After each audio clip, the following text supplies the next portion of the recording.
Every mother dreams of holding her newborn strong, healthy, and full of life. But for mothers of premature babies, that first cry often comes too soon. Their journey begins not in a nursery at home, but in a neonatal intensive care unit surrounded by machines, doctors, and uncertainty. A premature birth happens when a baby arrives before 37 weeks of pregnancy. In Kenya, thousands of babies are born too soon each year, facing challenges in breathing, feeding, and growth. For the mothers, it is a whirlwind of emotions, fear, guilt, hope, all wrapped in prayer and faith that their little one will survive. Behind every incubator is a mother's silent strength. Many speak of faith, trusting God when science feels uncertain. They endure days of waiting, sleepless nights, and the pain of watching their babies fight for every breath. But amid the struggle, there's a resilience, a deep bond formed through love, hope, and unwavering belief. Each day is a victory, a heartbeat stronger, a breath longer. Through medical care, family support, and faith, PREEMIE'S defy the odds. And when that long-awaited moment comes, holding the baby close for the first time without tubes or monitors is pure grace. The story of preemie mothers is one of courage and hope. Their experiences remind us that early births are not the end. Rather, they are a beginning marked by strength, love, and faith. By sharing these stories, we bring awareness, encourage early medical care, and remind every mother walking this path, you are not alone. Join Sally Limo and her guests on Family Matters as they share the inspiring, faith-filled journeys of preemie mothers, stories of struggle, strength, and miracles that continue to inspire hope for families everywhere.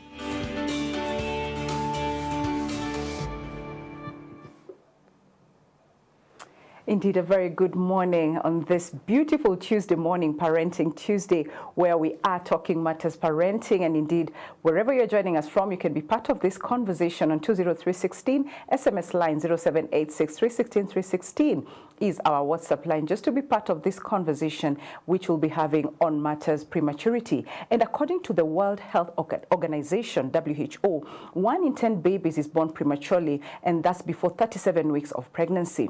So these little fighters often spend their first days in incubators, not cribs. November marks Prematurity Awareness Month, a time to raise understanding, support, and hope for families of preemies. And on this show this morning, we'll be exploring a mother's inspiring journey through the challenges and triumphs of a preterm birth. And let's learn together about the nutrition, love, and medical care that play a vital role in survival and growth. So joining us this morning is a mother and a nutritionist, a pediatrician who will help us create more awareness on this topic. Ladies, karibuni sana, and thank you so much for making time.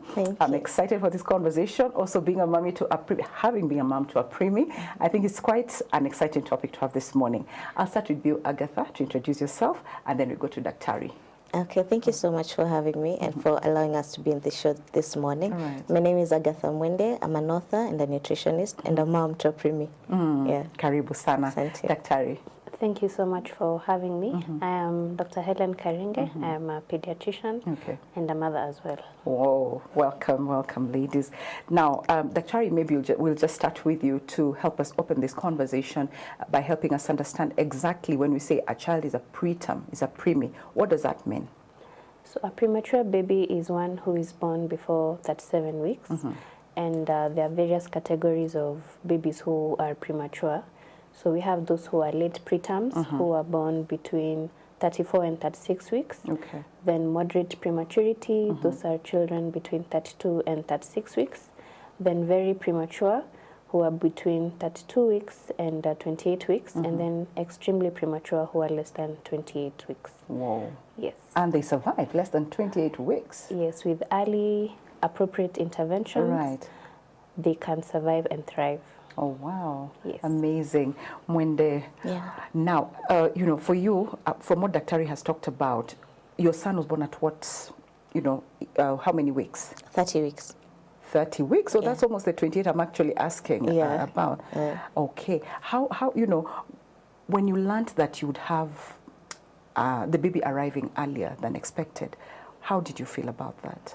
Well, previously I had a bad, what they call BOH, bad obstetric health, or bad obstetric reproductive health. Right. So I knew the baby was supposed to, the pregnancy was supposed to be delicate, but I didn't know that the baby would come preterm. Yeah. So I did the first scan around 4 months just to see how he was. Yeah. And the second scan I did around 6 months. And during the 6-month scan is when we realized there was a cord that was almost tangling his neck. But the doctor said it is not yet tangled, so he's going to be okay. Okay. Then immediately after that, when he reached around 7 months, around 30 weeks, that is when now he came. He decided it's enough time in the belly. He just wanted to come out. Yeah. Yeah. So you had a, what do you call it, an early labor or something? That it just happened like in the morning I woke up and there was so much pain in my belly. The belly was also tender. I couldn't be able to touch or anything, and there was just a lot of pain. Okay. And he used to be a baby who'd kick throughout the day, throughout the night. Yeah. But suddenly he went cold. He wasn't kicking anymore, and the belly was so painful. So I instinctively just knew there was something wrong. Right. So we rushed to the nearest hospital in the estate, and they tried to check. They thought it was preterm labor, but when they did they checked for, what's it called? They checked for The heart, the fetal heart. the fetal heart rate and all that. They said no, there's something wrong, so they referred me to the referral hospital. When we got there, they were like, no, this is now, it's messy because it was, the placenta had detached from the baby. Whoa. They said it's a placental abruption, and now there is a lot of blood inside the womb, and the baby is choking in the blood. Oh, wow. Yeah. Let's speak about that, Dr. How risky is such a situation, and how important first is it to just be keen? Because actually, if Mwende was not keen on how the child was playing, then she'd have lost that baby. How important is that? And then what causes that, the placenta detachment? Okay. So it's very important for mothers to be aware of how their babies are playing. Right. And these are some of the health nuggets and information, education that mothers receive during their antenatal care. And that is why it's very important for mothers to attend their clinic so that they can be taught about the danger signs. And something like what you went through, the baby was not kicking, is one of the danger signs that mother should be looking out for. Yes, so a placenta abruption is one of the potential causes of prematurity.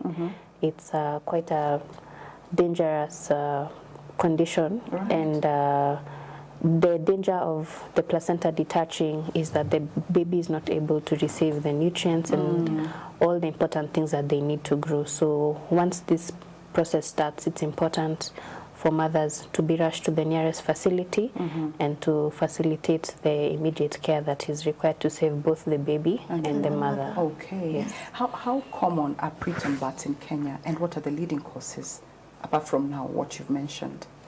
It's a increasingly common condition, prematurity, and about 134,000 babies in Kenya are born premature, and this is approximately 1 in 8 babies. Okay.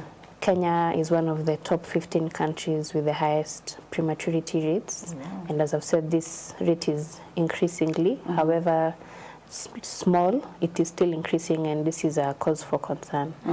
The most common causes of prematurity tend to be high blood pressure, chronic conditions like diabetes, infections, urinary tract infections, sexually transmitted infections.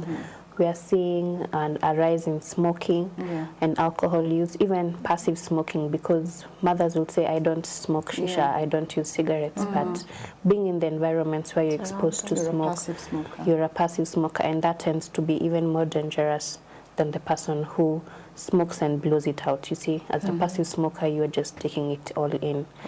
In addition to that, we have extremes of age like teenage pregnancies, and those are some of the most common causes of prematurity. Okay, I think we'll talk about preeclampsia. We'll touch on that a bit because I know it's also one of the main. So just we'll touch on that quite a bit. Let's talk about your hospital experience, Mwende. How was it like? So here you are, the placenta has detached, so you rush to hospital. Getting to the hospital and the narrative changing from it's preterm labor to it's an emergency cesarean, Right. and they're going to save the mother if the baby, you know, when you go to the hospital and it's an emergency setup, they always say we're going for the mother. Yeah. If the baby makes it, it's okay. And now being a nutritionist, I've been working in the hospital. I know how that feels. Yeah. It was just very difficult, and there was so much pain. The doctors couldn't even press the belly for them to do the scan. Yeah. So I had to go through a lot of pain. And immediately when the operation was done, coming to reality, waking up and realizing that where is the baby? Is the baby even there? Yeah. And I lost a lot of blood, so I had to be infused. Now trying to recover and realizing that, okay, your baby is alive, but he's in the NICU and he's not stable. That was just all, it was so much, it was a lot. Yeah. You can only imagine as a first-time mom. As a first-time mom. Yeah, so Dr. let's talk about preeclampsia, because I think it's something that also needs a lot of awareness. What is it? What are the symptoms, and how can we avoid preeclampsia? So preeclampsia is a condition in pregnancy where mothers develop high blood pressure, and this condition tends to come with additional complications, both to the mother and to the pregnancy, the baby that she's carrying. So how to prevent it? As I had mentioned, it's important for mothers, the moment they realize that they're pregnant, to enroll in antenatal care and to be followed up throughout the pregnancy, because during those sessions they check the vitals of the mother and they're able to identify if the mother has any issues such as the high blood pressures. They also look out for any other danger signs. And some of the signs of preeclampsia include swelling of the feet. The mothers can have headaches, dizziness, not being able to see well, just some indications showing that the mother's blood pressure is not okay. So those are some of the signs of preeclampsia. Causes are not very well understood. It has been shown that through studies that it could be due to mother's genetics, the environment she's in, and so it's something that really needs to be looked out for in every pregnancy. Okay. When being in hospital at that time, a first-time mom, confused, in pain, scared, I'm sure. Very. Yeah. The baby is taken. Is the baby taken to the neonatal intensive care unit at that point? Yes. So the baby is in NICU, and I wake up and I go to the NICU. Yeah. And when I see the baby, I barely see the baby, because I know how a baby is supposed to look like, the size of the baby. But he's so small, his skin is so transparent. It's almost so traumatic, and there's a lot of machines and so many wires over him, on his nose, on his mouth. So it was, I felt like if he's going through so much pain, they could put those machines on me because I can take it, because he looked so fragile. Right. Yeah. Okay. How long was he there? He was there for 20 days because his breathing was not okay. He had something to do with his breathing. His chest was also collapsed. There was it was hollow. So he was on a machine called CPAP. And then his bilirubin levels kept fluctuating. So he was sometimes exposed to jaundice on the blue light, off the blue light. And then he couldn't keep his temperature. So he had to be monitored. His temperature was always at 34, and that is very low. So if you shut it down a little, he just goes blue. So it was so scary because we used to check on the babies every 3 hours. Every 3 hours you go express milk and check on your baby. So every time you go check, you don't know what you're going to find. You'll either find him blue, you'll either find him yellow, you'll either find him being resuscitated. And that was a lot. It was, right? Yeah. So feeding them, you just go and you express milk, or what happens? You express milk because they can't breastfeed. They're still on the machines until they're weaned off. And then maybe during the kangaroos when you try and start breastfeeding. But they don't latch easily because they're so small. When they try to breastfeed, it's like they collapse. My son used to suck a little and then he just goes like, because he's so tired, he's using a lot of energy just to. So I expressed even when we went home, when we got discharged, I still kept expressing till when he was able to now latch properly. And then now he did that until he was 2. Dr. help us understand, for someone who's listening, because we also have people on radio. Just paint for us a picture in a neonatal, in NICU. What happens in there really? So the neonatal intensive care unit, or NICU, is a highly specialized unit, Right. where the premature babies are taken care of. So this is a unit that has all-round monitoring all the time. So these children are monitored 24 hours every day. And we also have the specialists who are trained in taking care of them, the neonatologists, the neonatal nurses, and we also have family-centered care staff, such as psychologists, to give support to the family because it is indeed a difficult time for them. The babies are monitored through various devices. So we have machines that are checking their vitals. We have support machines, so for breathing. We also have fluids and nutrition to help them to grow. And we also have various treatments that are ongoing to prevent infections, to treat infections and any other complications that may arise. So in the NICU, this is a unit that is very warm because, as Mwende had mentioned, these babies are not able to regulate their temperature. So we also have temperature control. So these children are watched, keenly monitored very often.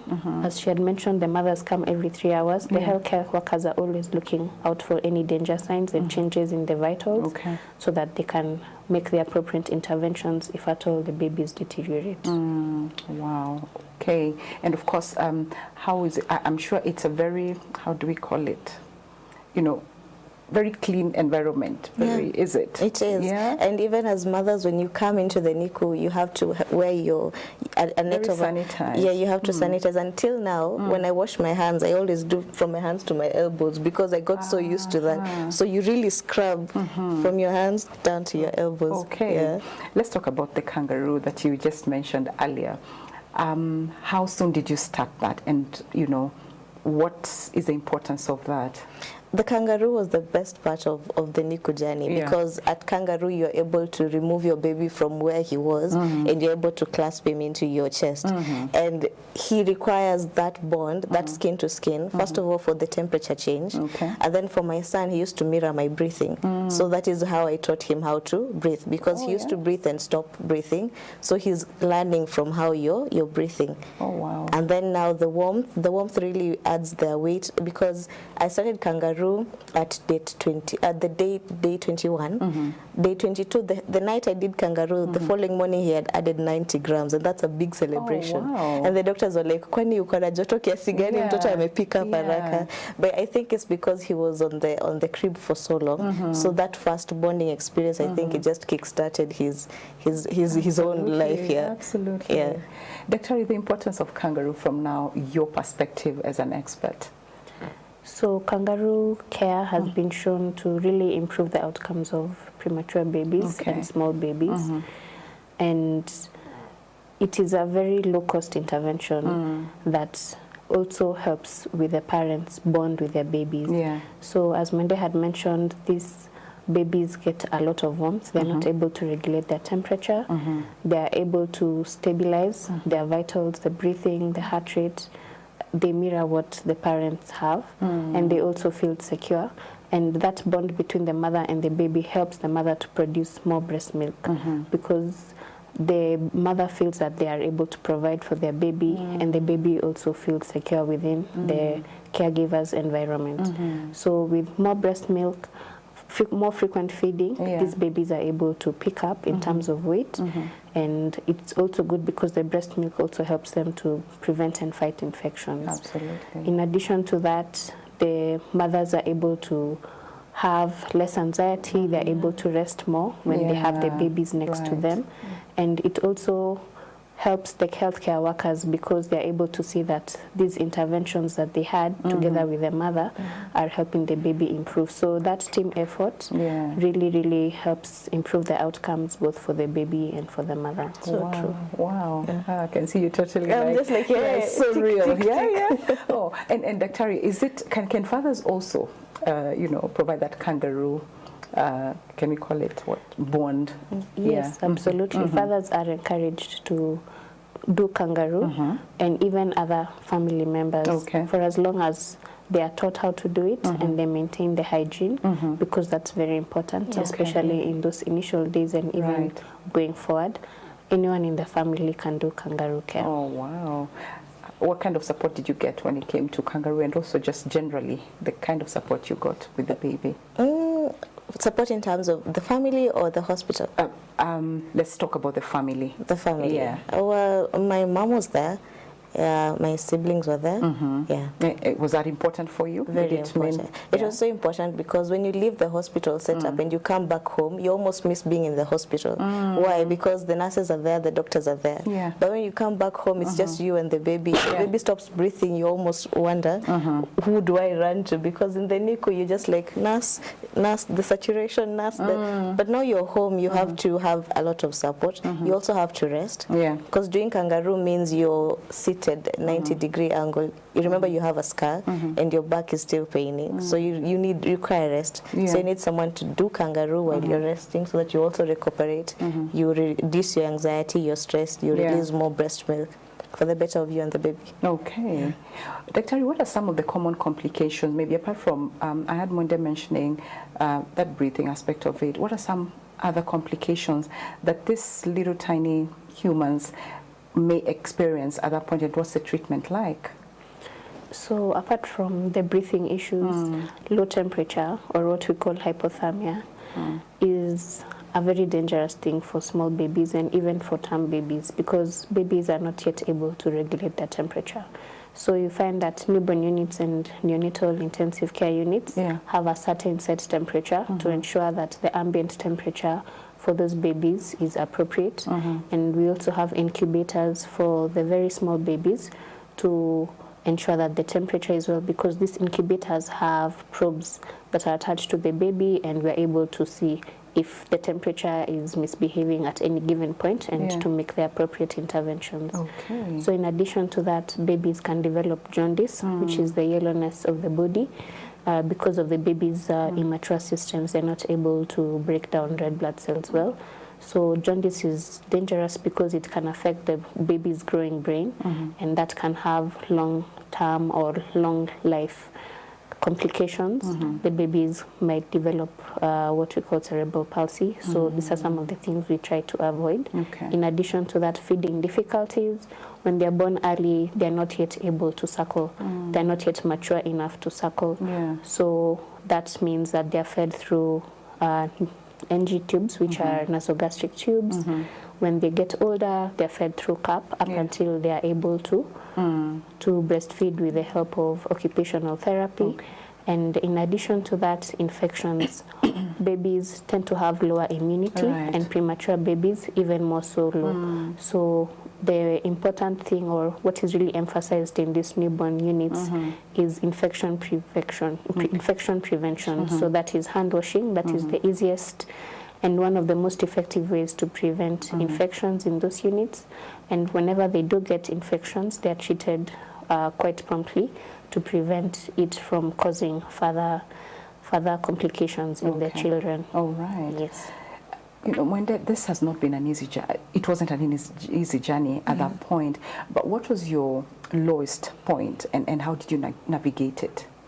My lowest point was when you have to go the 3-hour break, and then there was one time I went for the whole day, for all the 3 hours in that day. Every time I went to see my baby, he was being resuscitated. Oh, wow. So you go for the first 3 hours, he's being resuscitated, he's stable. You come back, the first thing you see on the screen are the saturation levels, they're so low.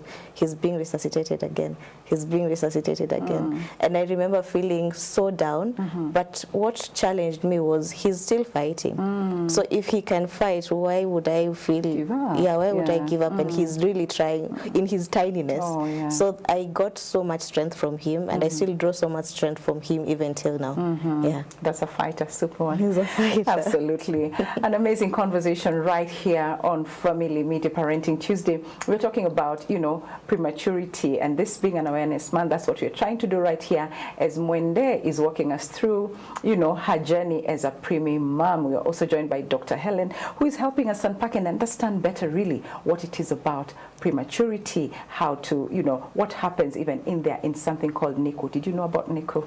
Anyway, keep sending in your feedback on 20316. Your questions, I already see some of them on our 20316 SMS line as well as 0786316 And remember, you can actually just plug in even on our YouTube channel, Family Media. We're live on Family YouTube Media, where you can like, share, and just so that you don't miss out on such conversations, informative conversations. Remember, we also have our brothers and sisters in Lamu, whom you as a person, you as a partner, you've actually helped us to get a frequency. So now we want just to say a very big thank you for making that happen. Remember, the work is not yet done. We still have a lot more to do to ensure that our family in Lamu also gets to be part of these conversations, like what we're doing this morning. So you can keep sending in your contributions on our paybill number 316. Account name is your telephone number. And also, we have other frequencies, by the way. We're not just in Lamu.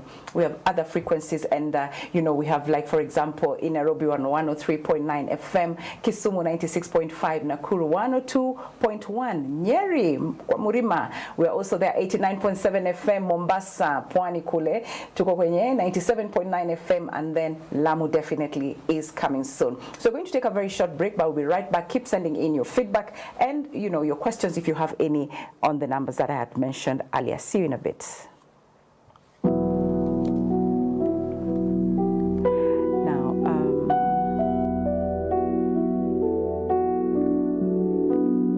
We normally say it's okay not to be okay. Your small challenge in this situation could be a big challenge to another person. So it's okay to talk to someone. It's okay to tell them how you feel. And so it's okay to stand up for yourself and say, you may see my challenge as a small challenge, but to me it's a big challenge. You stand up for yourself. Also, being confident of yourself and standing up for yourself and fighting for yourself can really help you to navigate through that challenge. So the support system is very key. Remember to talk to someone, and someone who can support you, not someone who can sympathize with you, because sympathy can pull you down. Sympathy can destroy your confidence, but someone who can encourage you, validate your feelings, walk with you the journey, listen to you. Sometimes you just need someone to listen, not to really tell you a lot of things. You need someone to help you understand the situation that you're going through, validate that it's not easy for you. Because when you talk to someone and say, this is what I'm going through, and they're telling you, that's a small thing. Why are you stressing yourself about that? It can be very discouraging. You feel like it's not right for you to feel the way you're feeling. Another thing is positive self-talk. Talk about yourself in a positive way. Remind yourself that you're important. You are your own sometimes. You're your own cheerleader sometimes. You don't have to wait for someone every time to cheer you up. Wake up in the morning, look at the day, be grateful. Positive attitude is drawn from being grateful. Gratitude attitude is very important. Are you grateful about the life that you are living? Are you grateful with even the challenge that is at hand? Because you can turn your challenge to be a point of growth. You can grow out of it. You can develop your life out of it. If only you look at it in that way. But if you look at it as a finishing point, you'll be finished. So it's more also on our mindset. How do we think about issues, and how do we navigate issues? How do we respond to that situation every time they come? Finally, when you have spoken to someone, you've thought maybe the support system, things are not working, it's always okay to look for therapy, a professional therapist. Go for therapy, seek counseling. It's okay. Actually, counseling or seeking help and therapy is a point of strength, not a point of weakness. I know many people sometimes feel like if you go for counseling now, you are now a weak person, or you don't have the resilience, or maybe you're not okay, you're mad. No, those are the myths of what people say normally in the community, but it's not true. Counseling is a strength. When you are able to come out and speak up and seek therapy, it means you are strong. It means you also are a very confident person. So it's okay to seek help. It's okay to go for therapy whenever you feel like you can't navigate more. And it is okay not to be okay, but it's okay also to navigate that space in a very healthy way. Healthy coping mechanisms, not destructive mechanisms. Thank you so much. God bless you.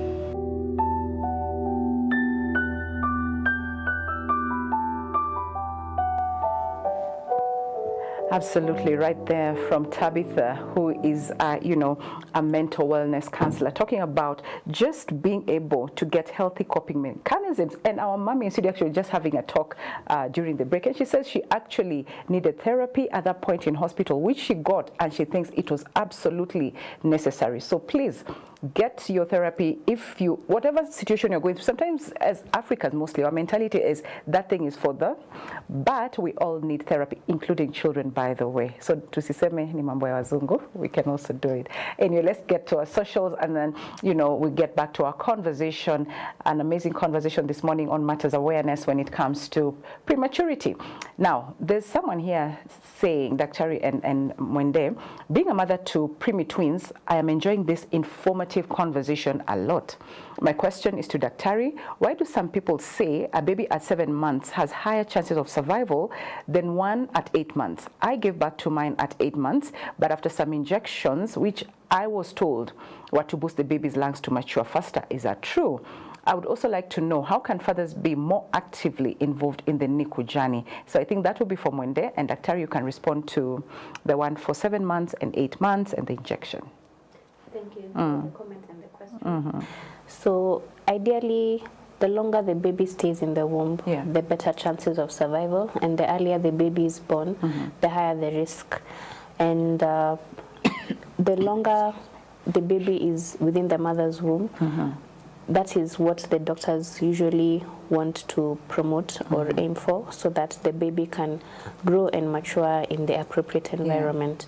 However, if the baby is at risk of coming early, we do have some medications, like those injections that our viewer is talking about, that help to mature the lungs, so that we can increase the chances of survival and better outcomes for the baby when they do come premature, especially when it is inevitable. Okay. Yes. Is there a difference between the 7th month, and the 8th month?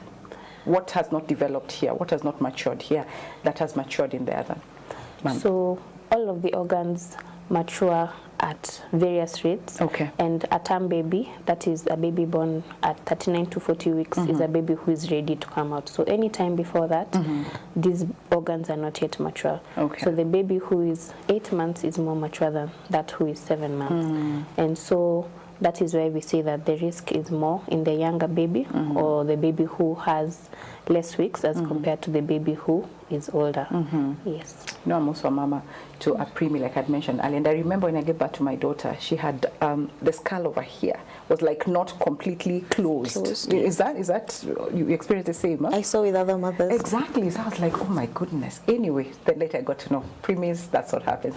Mwende, please respond to this. I would also like to know, how can fathers be more actively involved in the NICU journey? Well, and is it important? It is very important. It's very important because even in the hospital setup, there's a time allocated for the dads. They can come and check on the babies. Even that 3 hour, as long as they're available around the hospital, they can always come check. And then supporting the mom, that is a big plus. And doing kangaroo together with the mom, that is a big plus. Because these babies tend to bond better with kangaroo. If you don't kangaroo, the bonding kind of becomes a question mark later because they don't associate. But if they associate with your skin, with your sweat, with your sound, with your smell, your breathing, they tend to bond better. Actually, that bond, that thing for, they breathe just like it. That thing is just amazing. Like it's so amazing. I find it to be super, super amazing. Dr. Let's talk about misconceptions when it comes to preemies. Are there any misconceptions you've come across as a doctor? Yes, there are some misconceptions. There is a lot of fear and stigma around premature babies, but as we speak today, here and now, there are a lot of interventions that can help these babies survive, and not only survive, but thrive. So early interventions, so the mother being followed up from the time they're pregnant or even before conception, just to ensure that they have the right information, education and interventions to support them during the pregnancy journey. By the time the mother is giving birth, being present for the mother, having the mother know what she should look out for, and also having these families followed up, because we are focusing on family-centered care. It's not just about the mother and the baby. They all need a lot of support from the family. So family-centered care in the units, and as the transition to go back home and being followed up thereafter in the clinics with the neonatologists. Amazing. I can see someone saying, hi Sally, Agatha has taken me back 10 years ago. I was living with my aunt who gave birth to a premature baby. The baby was yellow, transparent, and was in an incubator for months.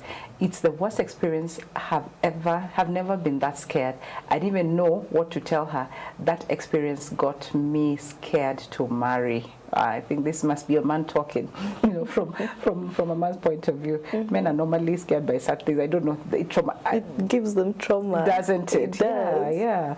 Anyway, let's get back to, you know, thank you so much for that comment, by the way, because really I think it's telling a lot about men. We don't get to see them. We don't get to see fathers in hospitals a lot. I don't know if you did at that point, but what you need to mention this morning is that it is important for you to be there in that hospital. Monday is saying, for that support, you know, that kangaroo, that time she can also rest as you go and take care of that baby. So fathers, we are talking to you. Awareness Month, this is it. And you, Monday, as a nutritionist, how has your knowledge then influenced how you've been able to take care of this little human? As a nutritionist, the first thing I know, food is dawa, food is everything. So for me, it was so difficult because my breast milk couldn't come earlier. Yes. It actually took me 7 days for me to be able to express. And I know that breast milk is everything for the baby. So by the time I got out of the hospital, I was eating proper, trying to make sure I build up enough for the baby because at that time he was starting to breastfeed. And when he got to the weaning stage, I knew exactly what to do to boost his weight because it's so difficult when you take the baby for checkup and your baby is always going to be smaller than the other babies. So when they're checking, they almost think, oh, only 6 weeks, I'm only 8 weeks, and you have to keep correcting the age. You have to keep telling the doctors, no, we are preterm. And even the other mothers look at you like, this is a 9-month baby, and you see the other 9-month babies. So as a nutritionist, I knew he doesn't have to be big, but he has to just be healthy. As long as his vitals are okay and there are no other symptoms that are scaring us, he's aces. Yeah. How is he now? He's beautiful. Big, strong, he's strong. Running around. He's turning 3 on 24th this month. Oh, fantastic. Yeah, he's okay. What a month to turn. What a month to even be born in. You know, exactly. That's super amazing. Yeah. Doctor, when you talk of nutrition, for these mothers who cannot breastfeed immediately, then what are the alternatives or supplements that you'd recommend for them as a doctor? Okay. So in the neonatal units, we strive to give the babies the recommended nutrition and fluids. So we find that initially the babies will be on fluids, and these are specialized fluids that are given to maintain the baby's electrolytes and glucose levels, and also give them proteins to boost their growth. We also have a preterm formula that is available for when mothers are not yet able to express, like Mwende mentioned. And these are the complementary feeds that are given up until the mother is able to provide the breast milk that we usually encourage them to do because it really helps the baby. Okay. When did you think the stigma in preemie moms, or even moms mostly, because I don't know if they can stigmatize the babies, but do you think the stigma? The stigma, because of a misconception or a myth, that it's the mom's fault. And while in the hospital, I interacted with so many moms, and some of them even got postpartum depression because they always felt like, what didn't I do? Or what did I do to cause the baby to come out preterm? And medically, I know it's not about what you did or what you didn't do. Sometimes you can do everything right. You can go for the checks, you can take all the medication. For me, I was on progesterone, I was on blood thinners. They knew the pregnancy was delicate, but still, it got to placental abruption. So I think there is stigma in that regard. But there's also stigma on the family side, because I experienced another mother saying that the in-laws, they were like, huku kwetu hatupatangi watoto wanazaliwa hivi. You know, now not being able to understand what preterm birth is and labeling it as something wrong or something like a form of some cultural beliefs. So there is some kind of stigma, and I think that is why there needs to be proper awareness so that the moms feel that it's not their fault and they get to know what happens or what you're supposed to do when this happens. And I think it can also, you know, bleed over to the child, because they'll be like, hatushikangi watoto. wadogo hivyo. So quite important to mention. There's a comment here. Someone is saying, Edwin from Nairobi, saying, good morning. What causes premature birth? Is there something a mother should do to ensure normal birth and prevent this? Right there we go. Because for us men, it's hell. We don't talk about it, but the thought is almost suicidal. To imagine what caused it, the fear of losing the child, and to even imagine what your wife is going through can make one collapse. So, Dr. what causes premature birth? I think you had actually mentioned that, what causes that. Good morning. I'm tuned in at Aboge Maseno. I'm kindly requesting the guest to link me up a nutritionist and dietitian opportunity. Warm regards there. There you go. So that's someone talking about an opportunity. If we get to hear, or if there's one, then we'll be able to, share. Your proudest moment as a mom? My proudest moment as a mom is watching my son hit milestones, because you lag so much behind. You wait for him to start walking, you wait for him to start talking, and the first time he walked, I was like, now we've done it, because there's a threshold you hope not to see your baby go through. There is risks of cerebral, there is risks of hyperactivity. There is, when you're in the hospital, you are told these things. You're told that your baby may not be normal, so you need to be very keen. And for me, I was waiting for him to just walk, because I knew if he walks, there's nothing else. Everything else we can manage. And when he started walking, although he became very hypersensitive, and he was also exposed on the spectrum a little bit, but just being there watching him hit a milestone after another, that's my proudest moment. Oh wow, fantastic. I can only imagine. Dr. when you look at technology, really, what are some of those new technologies maybe in the market right now that are making a huge difference for you and also for mothers? Thank you. So we have a lot of upcoming technologies that are really helping us in the newborn units and the NICUs. So for example, to help babies breathe or to support their breathing, we have non-invasive breathing machines like the CPAP. This is a continuous positive airway pressure. It is an invention that is quite simple.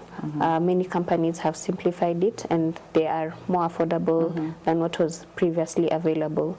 And this is helping a lot of hospitals set up neonatal intensive care units and neonatal units to support these babies who are born premature. So that is a great plus.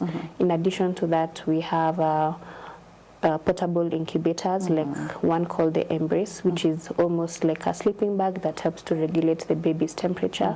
And this is good because it allows for bonding with the parents, with their mother, while they come to view the baby.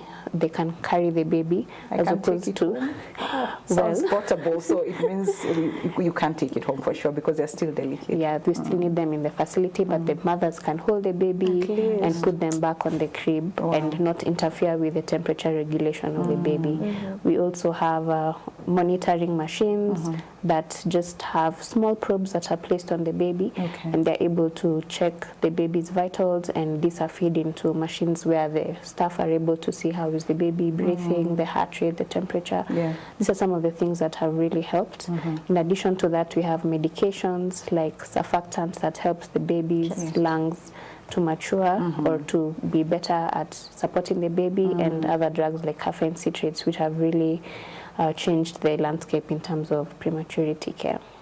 One day you almost seem to be like an expert now. You just know all these things because preemie moms are doctors. Because you're taught all these things. When you go handle your baby, you're supposed to be able to read the machines. You're supposed to be able to know what 30% or 70% means. The skin color, what it means when it's changes. So that when you tell them for early intervention, you're supposed to know. You're supposed to check his diaper. You're supposed to know if there is anything on the diaper, or if there is nothing on the diaper. That's also cause of worry. So you sort of become a doctor. I know. Okay. Being an author, Mwendemen, have you written anything on matters prematurity, preemie babies, or are you planning to? My first book, The Illusion of Forever, has chapters on preterm, on my experiences in the hospital and what I did to come out of the hospital and what I keep doing. So I mentioned that, but I haven't really written directly a book on preterm. Maybe I will. Maybe I will. Important. I Yeah. think it would be nice for the Like a same manual. awareness. The same awareness we're talking about, it Yes. would go a long way. Yeah. Dr. When it comes to policy, because we cannot have this conversation without talking about policies, are there any policy interventions you may want to see when it comes to matters, neonatal in the country? So first, I'd like to reiterate that the government of Kenya is doing a lot. A lot of efforts have been put into training healthcare workers to be able to identify the risks of mothers getting premature babies and how to handle them when they come. So that is training of doctors and nurses. In addition to that, a lot of health facilities are striving to have the units that can support these babies. Right. And this is really helping them to survive, and not only survive, but thrive as well. Okay. So as healthcare workers, the healthcare fraternity, we are also hoping that we'll have more structure and policies that will be able to support these newborns or premature babies once they get out of hospital. So being able to support the mother's journey with the babies during infancy and all through childhood, as we had mentioned that they can have some complications and they need a different angle in terms of care so that they're able to thrive going forward. Okay. Now, being a mom, as we get towards the tail end of this show, how then has this influenced your parenting style, Monday? I knew I was motherly because I raised my siblings, but being a mother of a preterm just takes the mother nature to a whole new level because you're overcautious, you're overprepared, you are just hands-on full-time. So I think it has made me embrace motherhood in an angle I had never embraced. I had just known being a mom is taking care of a child, but taking care of a delicate baby, a sickly baby, pushes you on an age that you didn't know. So it brings out the true mother nature in you. Yeah, it has taught me so much. Oh, fantastic. Dr. Let's wrap up also, just talking to the community, all the families, the kind of support you think they should offer a preemie mom who's just gotten back home, and even to the first, I think, few months. What kind of support do you think they need?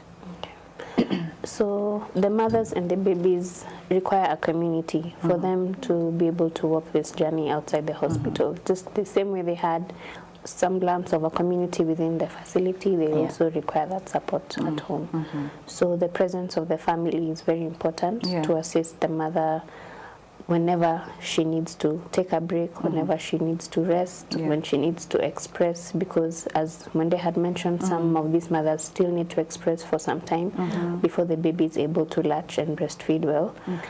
We also need to talk to the mothers, encourage them, and create a safe space for them to express what they're feeling, what they're going through, and not to shame or make them feel like this is their fault, because a lot of the times the causes for this premature birth is really not known. So we really need to encourage the mothers, lift them up, and in addition to that, support them, especially in terms of nutrition. They need to eat well, drink well, rest well, so that they can be available and show up for their babies. Fathers can help with the kangaroo care, and also other family members who are around. And we need to also have the utmost highest hygiene levels in the family, just to prevent the infections and similar issues like that. Okay, thank you for that. Mwende, please speak to a mommy watching you. Probably she's somewhere in a hospital, Niku, just there, and they're desperate, they're giving up on hope. What would you say to them? I'd say that these babies are miracles. There is so much fighting spirit that they have. So as a mom, do what you can to provide for the baby the things that the baby needs. Take care of your mental space so that the milk can flow, and just pray and have faith that you'll come out of that situation, because these babies, they're just so strong. They're stronger than so many of us, and miracles still do exist. Okay, absolutely, and amen to that. Dr. Your parting shot, especially when it comes to awareness of preemies and prematurity. So our tiny babies, the premature babies, they are really tough fighters, and it's upon us, the community, the families, to support them to survive and to thrive. So for me, my parting shot is that early interventions really support the future of these babies. Absolutely. So let's have our mothers educated, our healthcare workers ready, and our families present to support the mothers and the babies in this journey. Okay. Wendy, if you're to just write a note to your doctors and nurses at the time, what would you say to them? I take a bow and say thank you. A very big thank you, because the kind of support I got was out of this world. From the nurses to the doctors to even the guys who bring in food when you're eating. The support was just a lot. So thank you, thank you, thank you. Right. Absolutely. Thank you so much. Thank you too. Thank you, our partner. Thank you, our viewer listener, for the amazing interaction that we've had with you this morning on Matters Prematurity Awareness, where Wendy has actually taken us through her journey, and the doctors have helped us a lot to understand what it is about preterm birth, actually. So I want to say a very big asante sana. Also, as you keep giving to us and supporting us, contributing and partnering with us, continue doing that through our paybill number 316. The account name is your telephone number. And also remember that we do have a cooperative bank account which will be displayed on your screen right now, and the account number is 0113 600 799100, and the account name is TBN Family Media. God bless you, even as you purpose to give and as you purpose to partner with us. Remember, to be a partner, you can send the word partner to 20316 or SMS line or 0786 316 316. That is our WhatsApp line. God bless you and keep you. See you again tomorrow on Matters Finances. Bye for now.